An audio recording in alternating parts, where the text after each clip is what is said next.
Og så er det blevet tid til Spanien-tema.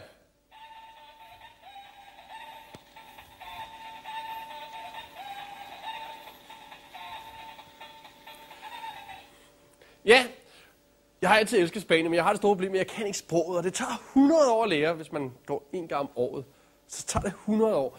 Men der er en, der har opfundet et system, så man kan lære at tale spansk på 30 sekunder. Ham er jeg selvfølgelig inviteret, når det er Spaniens tema. Velkommen dig, Giannis Halland. Hej så, Kasper. Hej så. Og tak fordi jeg måtte komme ind og vise min opfindelse. Det er klart. Hvad er det, du har opfundet? Det er en spansk mobile parlør. Mobile parlør? Ja. Er det det, der ligger der? Det er det, der ligger her, ligesom. Skal vi prøve at se, hvordan det virker? Ja, det er sådan, at man ligesom spiller på fisken. Huevos. Høj. Huevos. Og så fører man ligesom Gracias. en samtale ved fisken, man ligesom spiller Señora. på den. Ligesom et stueår hjemme i sin stue eventuelt. Prøv lige igen. Señora.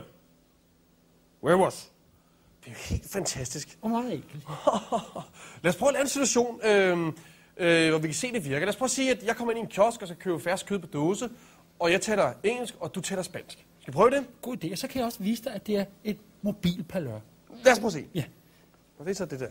Ja. Sådan. Så er den. Så kommer jeg så ind. Ja. Ja, døren. Hello. Huevos.